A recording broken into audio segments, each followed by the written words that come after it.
नमस्ते हिंदुस्तान, नमस्ते अमेरिका। इस खास विशेष मेगा कवरेज में आप सभी का बहुत बहुत स्वागत है। आपके साथ हूं मैं रुबिका लियाकत। सुबह 10 बजे से आप देख रहे हैं कि कैसे इमरान खान पाकिस्तान के प्रधानमंत्री एक के बाद एक दुनिया के एक बड़े फोरम पर झूठ बोले चले जा रहे हैं, और इसी कड़ी में अब एक और झूठ के साथ उनकी धमकी को आगे रखना है।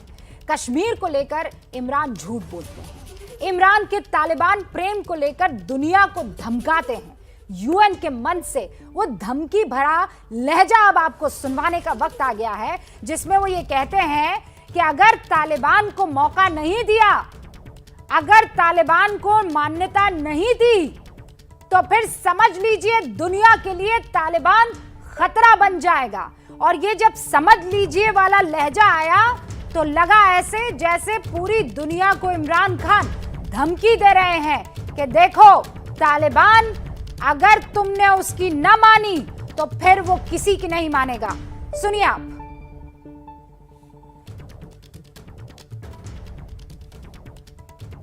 The current situation in Afghanistan, for some reason, Pakistan has been blamed for the turn of events by politicians in the United States and some politicians in Europe.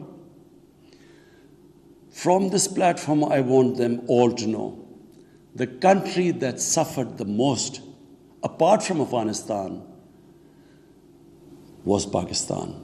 The world needs to know why the Taliban are back in power.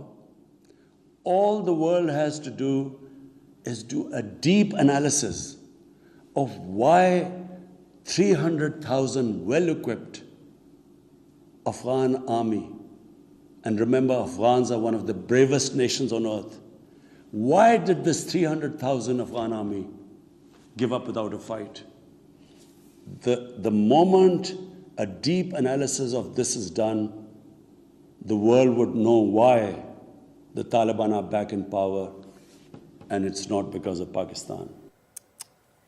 सुना आपने, तालिबान के लिए fielding कर रहे हैं ये पुराने cricketer, और सिर्फ फील्डिंग नहीं, बकायदा मान्यता देने की कोशिश कर रहे हैं और दुनिया के आगे धमकी भरे लहजे में बता रहे हैं सुधर जाओ, क्योंकि ये जो ना सुधरने वाला तालिबान है ये तो कभी ना सुधरने वाला। तो सुधर कैसे जाओ, इसे मान्यता दे दो। इस मुद्दे पर हमारे साथ खास मेहमान जुड़े हुए हैं, उनसे आपका तारुफ करवाऊं। उससे पहले ये बता देना चाहती हूं कि इस बड़ी कवरेज में लगातार आपको हर अपडेट मिलने वाला है। अमेरिका में आज प्रधानमंत्री नरेंद्र मोदी यूएनजीए में अपना संबोधन करने वाले हैं। जो मेहमान जुड़ गए हैं उनसे आपका तारुफ, मेरे सहयोगी प्रणय उपाध्याय। अच्छा रुक जाइए, पहले ये 3 तस्वीरें आप देख लीजिए। पाकिस्तान का तालिबान प्रेम आप देख लीजिए, यूएन में तालिबान के लिए फील्डिंग करते हुए इमरान खान को गौर से देख लीजिए, और तालिबान पर क्वाड देशों का रुख भी आप समझ लीजिए। इनफैक्ट अगर इसको और डिटेल में आपको समझना है तो आपको सुनना होगा पूर्व राजनयिक विवेक काटजू साहब को, जो स्क्रीन पर इस वक्त मौजूद हैं, दीपक वोरा साहब को, जिनको कई लोग देखकर बड़े हुए होंगे। स्क्रीन पर जब वो आते थे तो एक मैजिक छा जाता था, और पूर्व राजनयिक भी हैं हमारे साथ यहाँ पर मौजूद हैं, दीपक वोरा साहब और विवेक काटजू साहब, आपका बहुत बहुत स्वागत है। एंड प्रणय उपाध्याय, लगातार अफगानिस्तान में तालिबान का कब्जा हो या फिर अमेरिका में पहली बार इन दोनों ही राष्ट्र अध्यक्षों की आपस में मुलाकात हो, बहुत नज़दीक से नज़र बनाए हुए हैं। प्रणय, तो मैं आपसे शुरुआत करने वाली हूँ और उसके बाद मेरे दोनों खास मेहमानों के पास जाऊँगी। प्रणय, क्या एक्सपेक्ट कर रहे हैं आप, स्पेशली इमरान खान को सुनने के बाद, या फिर इससे कोई फ़र्क नहीं पड़ता इमरान क्या कहें? देखिए, इमरान के भाषण का जवाब तो भारत की जो फर्स्ट सेक्रेटरी स्नेहा दुबे हैं उन्होंने दे दिया राइट टू रिप्लाई में, और जो बातें इमरान के भाषण को काटने के लिए या रिकॉर्ड को स्ट्रेट करने के लिए ज़रूरी थी वो तमाम यूएन के रिकॉर्ड पर रख दी गई। प्रधानमंत्री का भाषण निश्चित रूप से उस कद और उस ओहदे के हिसाब से होगा जो भारत का यूएन के मंच पर है, यानी दुनिया का सबसे बड़ा लोकतंत्र, सबसे ज़्यादा आबादी वाला लोकतंत्र, दुनिया की तीसरी सबसे बड़ी अर्थव्यवस्था, और साथ ही दुनिया में तमाम मुद्दों के दुनिया की दूसरी सबसे ज्यादा आबादी वाला मुल्क। तो इस हैसियत के अनुसार प्रधानमंत्री का जो भाषण होगा उसके अंदर आपको व्यापक मुद्दे नजर आएंगे। जो ग्लोबल चैलेंजेस हैं उनके इश्यूज पर बात होगी, निश्चित रूप से टेररिज्म के मामले पर बात होगी, लेकिन भारत की जो बात है वो यही है रुबिका कि टेररिज्म को नजरअंदाज करना दुनिया के लिए महंगा साबित हो सकता है, टेररिज्म में भेदभाव करना दुनिया के लिए महंगा साबित हो सकता है। और ये बात भारत के सक्सेसिव प्राइम मिनिस्टर्स कहते रहे हैं बीते 20 सालों से, और उसे नजरअंदाज करने का खामियाजा दुनिया ने देखा है 9/11 के शक्ल में या तालिबान के रिटर्न के शक्ल में कि गुड तालिबान और बैड तालिबान के बीच अंतर करने का नतीजा क्या हो सकता है। लेकिन इमरान के भाषण की आपने बात की रुबिका, मैं एक छोटी सी बात में इस चीज को कंप्लीट करना चाहूंगा कि इमरान अपने आप को अफगानिस्तान में आतंकवाद का विक्टिम बता रहे हैं, लेकिन ये वही पाकिस्तान है जिसने अफगानिस्तान में हुए आतंकवाद से सबसे ज्यादा अपनी जेबें भरी हैं। अगर यूएस ट्रेजरी के अकाउंट्स को आप देखें तो 2002 से 2018 के बीच में $18 बिलियन वॉर ऑन टेरर पे एड के तौर पर पाकिस्तान को दिया गया है। यानी ये मुनाफे का सौदा है जिसमें अपने आप अपने घाव दिखाकर भी सौदे किए जाते हैं और इस घाव से जेब भरी जाती है। जेबें किसकी भरती हैं ये पाकिस्तान ज्यादा बेहतर बता सकता होगा, लेकिन निश्चित रूप से इसका आर्थिक फायदा भी पाकिस्तान ने ही सबसे ज्यादा उठाया है। अफगानिस्तान को कम हुआ है इसका फायदा। जी मेरे साथ विवेक काजू साहब भी हैं। काजू साहब, प्रधानमंत्री नरेंद्र मोदी आज किन किन मुद्दों पर चर्चा करेंगे वो मैं रखूंगी और उस पर हम डिबेट कर भी सकते हैं, डिस्कशन हो सकता है। लेकिन मैं सच में ये जानना चाहती हूँ काजू साहब, आपने वो गुड 25 मिनट 16 सेकंड का भाषण इमरान खान का अगर सुना हो, आपका रिएक्शन क्या था?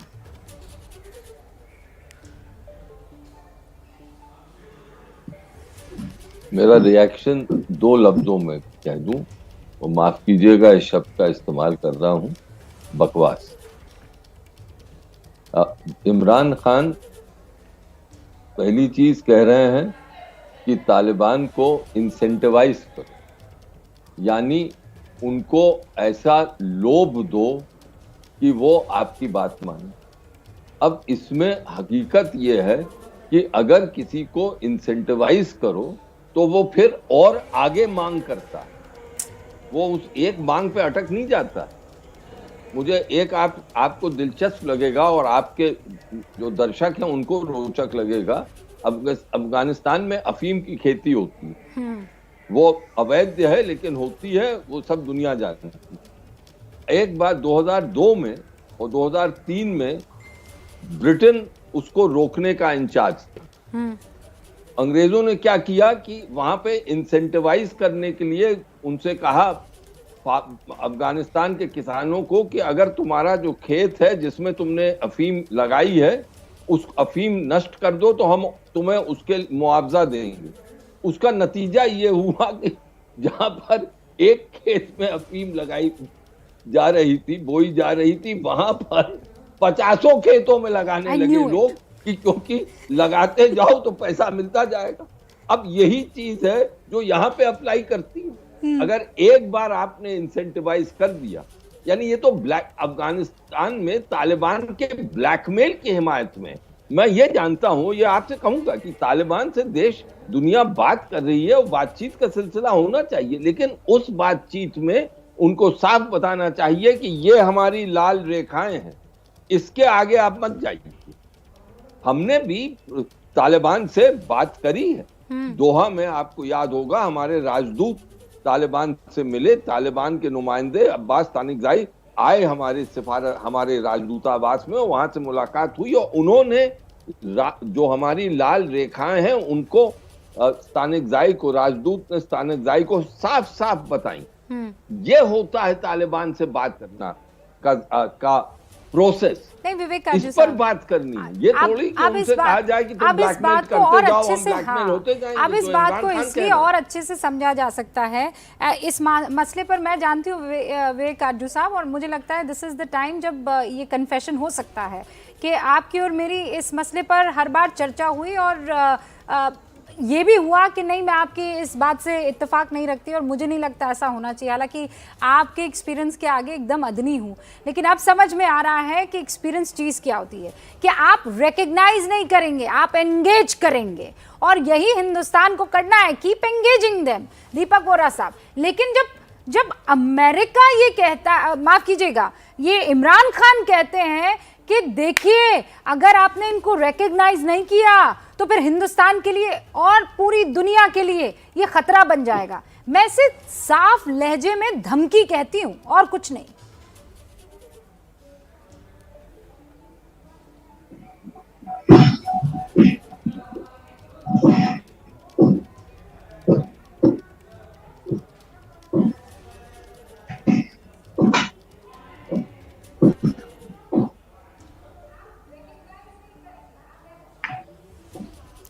वापस मैं दर्शकों को बता दूं क्योंकि बीच में ये होगा, दीपक साहब को मेरी आवाज़ बहुत लेट पहुंच रही है, थोड़ा सा टेक्निकल ग्लिच है।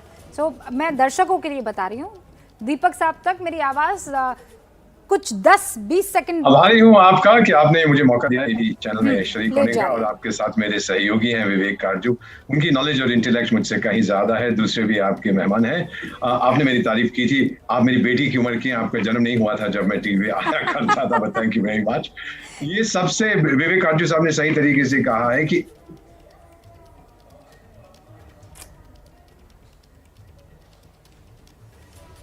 Okay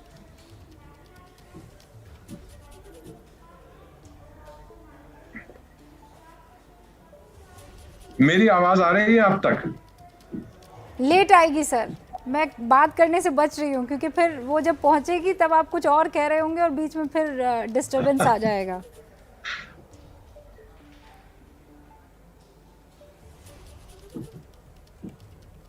can you hear me? Yes sir, कैसे हम ठीक कर सकते हैं? तब तक मैं ओके इतना कहना चाहता था कि इमरान खान साहब ने एक रिकॉर्डेड मैसेज भेजा था यूनाइटेड जी, जो ओके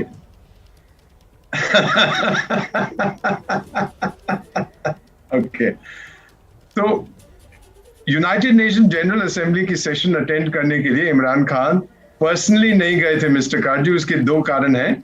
एक इसका कारण यह है कि बहुत महंगा होता है वहां जाना। 2 साल पहले तो सऊदी अरेबिया ने अपना जहाज दिया था, उसमें वो गए थे, और बाद में उन्होंने नाराज होके उनको बूट आउट कर दिया था डेलीगेशन को। दूसरी चीज, उनको ये डर था कि साथ ही में वॉशिंगटन शहर में कहीं इंटरनेशनल टेररिज्म और पाकिस्तान के रोल पे बातचीत ना हो। वो बिल्कुल हुई, कमला हैरिस ने अपने आप किया था। सो इन 2 कारणों के 2 रीजंस कि ये नहीं गए वहां पर UNGN असेंबली करने के लिए। लेकिन उनकी स्पीच थी, उसमें एक ही मुद्दा मैं देखता हूं, इंडिया इंडिया इंडिया। पाकिस्तान को मेरा ख्याल ये OCD ऑब्सेसिव कंपल्सिव डिसऑर्डर है।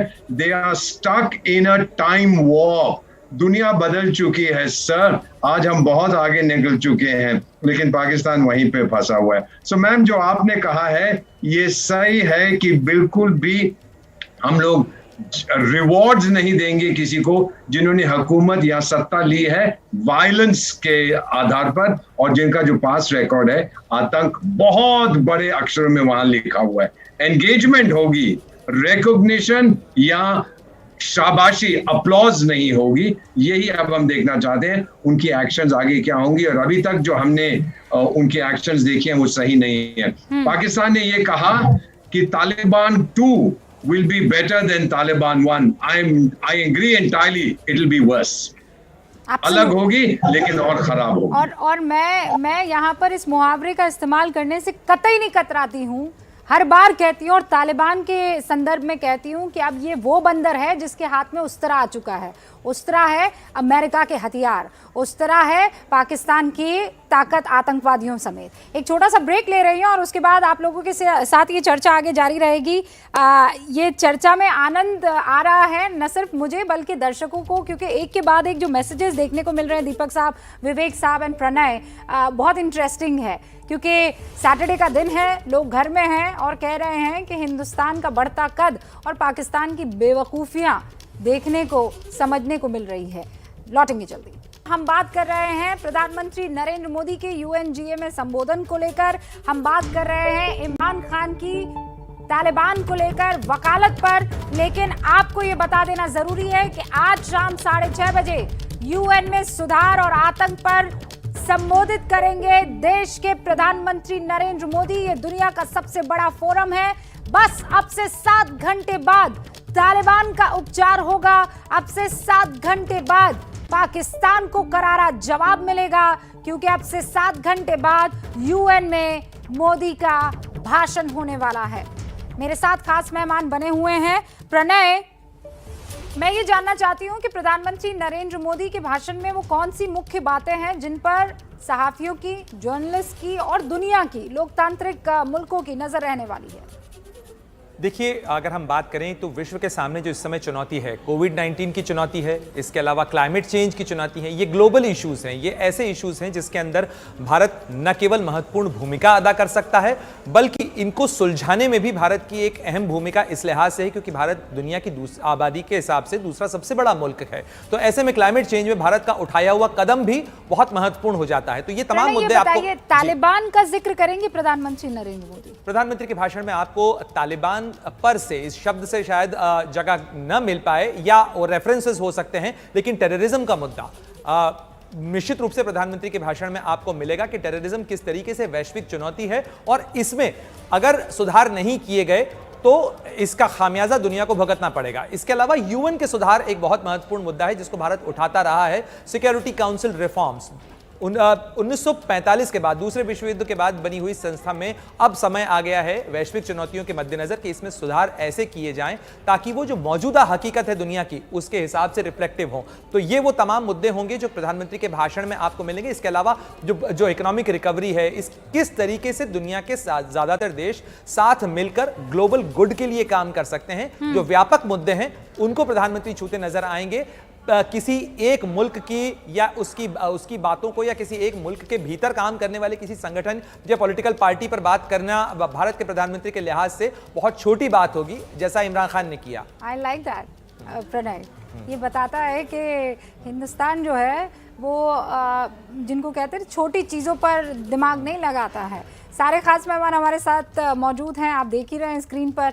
विवेक काटजू साहब, दो बातें प्रणय ने ये कही है, उसमें महत्वपूर्ण ये है कि यूएन में जिस तरीके के सुधार चाहिए प्रधानमंत्री उस तरफ इशारा करेंगे। मैं ये जानना चाहती हूँ, अब तक जितने भी फोरम रहे हैं प्रधानमंत्री नरेंद्र मोदी ने तालिबान का जिक्र नहीं किया, आतंकवाद पर प्रहार जरूर हुआ है उनके भाषणों में।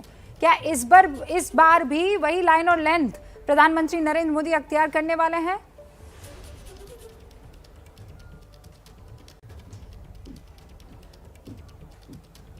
हाँ, मुझे लगता है कि प्रधानमंत्री आतंकवाद पर बहुत जोर से बोलेंगे। वो दुनिया को फिर चेतावनी देंगे। हो सकता है प्रधानमंत्री दुनिया को ये भी याद दिलाएं कि 1996 से आज तक यानी 25 साल हो गए हैं जब भारत ने यूएन में एक प्रस्ताव पेश किया था कि जो comprehensive convention on international terrorism के नाम से जाना जाता है कि आतंकवाद को अब एक कॉम्प्रिहेंसिव तरीके से, पूर्ण रूप से उसको देखना है, लेकिन दुनिया ने इसको अभी तक नकारा है। अभी तक तो यह स्थिति है कि कोई डेफिनेशन नहीं है आतंकवाद का जिस पर सहमति बन सके। हो सकता है प्रधानमंत्री इस पर फिर जोर दें कि हम सबको आगे आना है और सीसीआईटी को हमें अब आगे बढ़ाना ही होगा, क्योंकि जब तक हम इस पर सहमति नहीं बना पाए कि टेररिज्म आतंकवाद है क्या, तब तक हम पूर्ण रूप से आगे नहीं बढ़ पाएंगे। और वास्तविकता यही रहेगी कि हर देश की अप्रोच सेलेक्टिव होगी। वो आतंकवाद जिससे वो पीड़ित है उसके बारे में वो फोकस करेगा। अब आप अफगानिस्तान की स्थिति ले लीजिए। चीन ने समझौता किया है तालिबान से कि तालिबान अपनी सरजमी से ETIM जो उइगुर संगठन है जो चीन के खिलाफ मोर्चा संभाले है उसको ऑपरेट करने की इजाजत नहीं देगी। रूस ने कहा है तालिबान से कि आईसिस पर आप को रोकें। अमेरिका ने कहा है कि जो आतंकवादी संगठन हैं अंतर्राष्ट्रीय उनको आप वहां पे नहीं जमीन देंगे। उसका मतलब यही है कि वो आतंकवादी संगठन जो कि हमें निशाने पे लाते हैं। तो इसलिए अब मोदी जी सही फरमाते हैं कि अब भारत सही कहता है। 25 साल से हम कह रहे हैं कि भाई अब जब तक हम एक परिभाषा पर नहीं आएंगे कि आतंकवाद है क्या, तब तक दुनिया आतंकवाद को झेलती ही रहे। तो मुझे लगता है कि हो सकता है सीसीआईटी पर आज प्रधानमंत्री जोर दें। और जहां तक अफगानिस्तान का है, अब ये देखना है कि क्या अफगानिस्तान के लोगों को, जिनसे हमारी भारत की मित्रता बहुत है, क्या उनको कुछ आश्वासन देते हैं, उनको कोई मैसेज देते हैं कि भारत उनके साथ खड़ा है। और ह्यूमैनिटेरियन असिस्टेंस जो है भारत कोशिश करेगा कि किसी ना किसी तरह उन अफगानिस्तान की जनता को ह्यूमैनिटेरियन असिस्टेंस पहुंचती रहे। अब तालिबान का नाम वो नहीं लेंगे, तालिबान का नाम वो नहीं लेंगे, आप भी ये मानते हैं? ओके, दीपक वोरा साहब, आपको क्या लगता है, प्रधानमंत्री नरेंद्र मोदी अफगानिस्तान तालिबान का जिक्र करेंगे या उसको जिक्र किए बगैर इतना कुछ कह जाएंगे कि सबको समझ में आ जाएगा कि बात किसकी हो रही है, कहाँ हो रही है और क्यों हो रही है?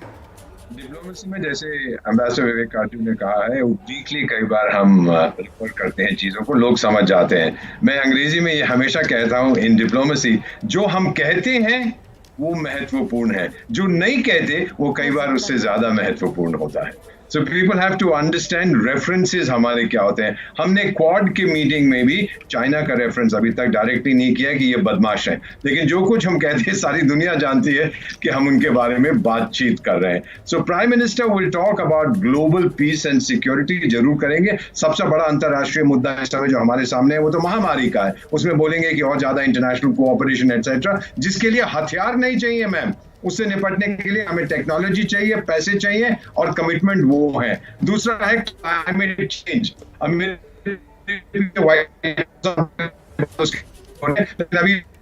सकता है कि अगले जन्म में मैं वहां बैठ जाऊं, लेकिन फिलहाल जो हम लोग कर रहे हैं कि इस तरह से प्राइम मिनिस्टर जो बात करेंगे क्लाइमेट चेंज की, सबके ऊपर उसका असर पड़ रहा है।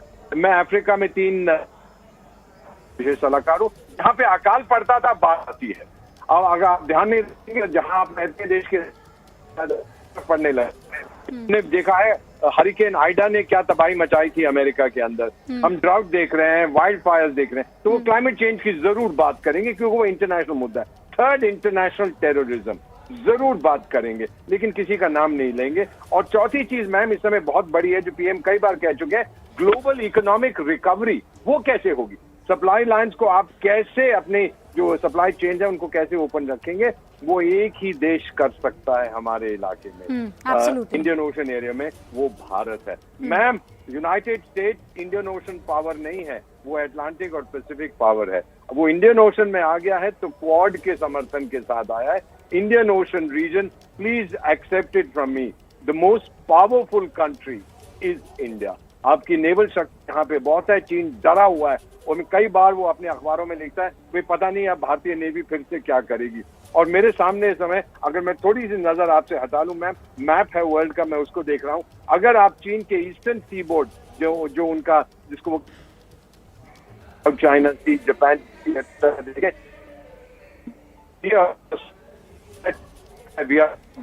ताइवान है, फिर फिलीपींस है, उसके बाद जापान है, फिर साउथ कोरिया है। ये सब बहुत मोहब्बत करते हैं चीन के साथ। और अगर जब पुश कम टू शव आया, चीन का ईस्टर्न सीबोर्ड बिल्कुल ब्लॉक हो सकता है। इसीलिए अब वो सीपीईसी के जरिए, उसकी एक कॉलोनी है, अभी उस कॉलोनी के प्राइम मिनिस्टर ने यूएन में भाषण दिया था, क्या नाम है विवेक उस कॉलोनी, पाकिस्तान, सॉरी मैं भूल जाता हूँ, तो उसके जरिए वो जाना चाहते हैं अरेबियन सी में, ताकि उनको समुद्र का रास्ता मिले। This is what the prime minister is going to talk about, global economic recovery. 200 देश चाहते हैं कि हमारी आर्थिक व्यवस्था ठीक हो और उसमें अहम भूमिका, प्लीज डोंट फॉरगेट, भारत की होगी। मैन्युफैक्चरिंग अगर चाइना से चली गई, एक ही देश है मैम, ये फिक्शन लगता है ना सबको, एक रात अगर ऊपर से आसमान से कोई आके जितनी विदेशी फैक्ट्रियां हैं चाइना से उठा लेता है और दूसरा एक देश ढूंढता है कहां पे इनको रखूं, वो केवल भारत है।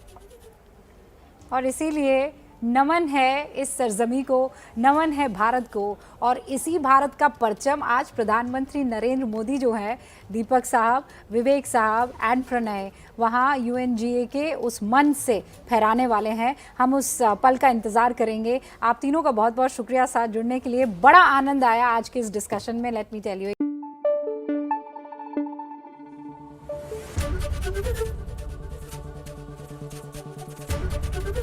एबीपी न्यूज आपको रखे आगे।